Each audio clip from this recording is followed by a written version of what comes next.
बताएं सर।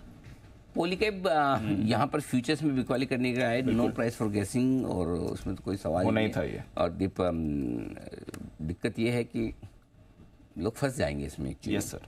4,938 पे बंद हुआ है, तो मुझे लगता है 4,900 का तो स्टॉप लॉस रखना चाहिए, तो नीचे तो गैप से खुल नहीं है जी। अब इसको 5% घटना है, 10 घटना है, 20 घटना है, ये डिसाइड करना है। 20 ज़्यादा बोल दिया, इतना दिख रहा है।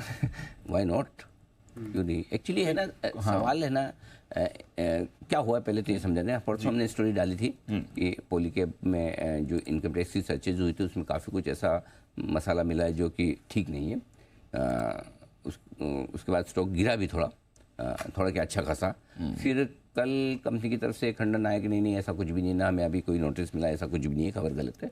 ठीक है, कंपनी का काम है ना, कंपनी को शायद नोटिस नहीं मिला होगा। लेकिन मजे की बात है कि कल इनकम टैक्स ने प्रेस रिलीज जारी कर दिया, इनकम टैक्स डिपार्टमेंट ने नहीं कर दिया, और उसमें 1000 करोड़ से ज़्यादा की सेल्स जो है वो बुक्स ऑफ अकाउंट में नहीं ली गई। 400 करोड़ से ज़्यादा का कैश डिस्ट्रीब्यूशन किया गया है डिस्ट्रीब्यूटर्स को। अब ये सारे एलिगेशन है, कितने सही गलत है आगे चल के पता चलेगा, लेकिन खुद इनकम टैक्स डिपार्टमेंट ऑफिशियली ये बोल रहा है।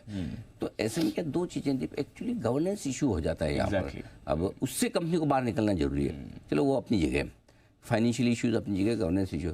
तीसरा इशू जो मुझे लगता है, जिसका कल जिक्र मैंने कल किया भी था, कि एक लेवल के नीचे गिरने के बाद इसका MSCI इंडेक्स से बाहर निकलने का खतरा बढ़ जाएगा, क्योंकि पहले जो बढ़िया खरीदारी है वो इसी चक्कर में थी। तो अगर वैसा होता है तो और फंड्स की सेलिंग हो सकती है और स्टॉक की डी रेटिंग हो सकती है। और दूसरा क्या, जैसे केबल स्टॉक्स है तो आपके पास चॉइसेस बहुत है ना, अब तो है चॉइसेस बहुत हैं, चाहिए जितने स्टॉक्स हैं, हेवल्स है, RR केबल है, आपका KEI है, फिनोलेक्स है। लेकिन अभी इसमें RR केबल में भी इनकम टैक्स की सर्चेज हुए हैं। सो आई थिंक आज ये स्टॉक है ना सेक्टर को लेके जाएगा नीचे।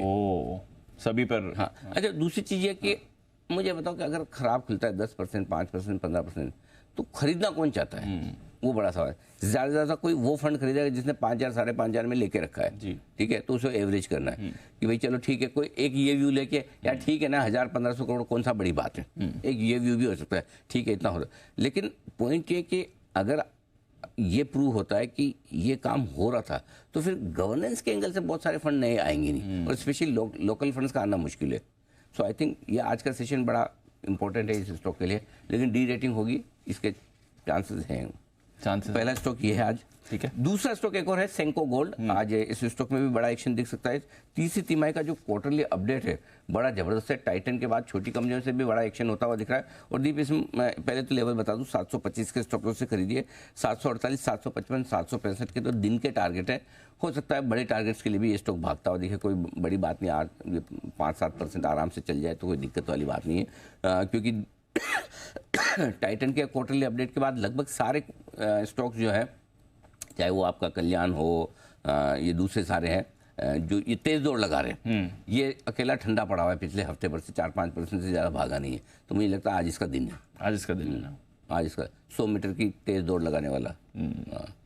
चलिए, ये है तो एक लॉन्ग शॉट स्ट्रैटेजी आपके लिए फिर से बन रही है पॉलीकैब बेचे। और इसमें एक जरूर कह सकता हूँ, पहले दूसरे टारगेट के आसपास खुले तब भी ले सकते हैं, ऊपर खुले तब भी ले सकते हैं। हाँ ठीक है, चलिए 9:07 जब रेट सेटल होंगे तब तो एक बार रिव्यू लेंगे। बट आपके लिए एक सेल एक buy, Polycab sell, Senco Gold buy, ये आ रहा है अनिल जी की तरफ से।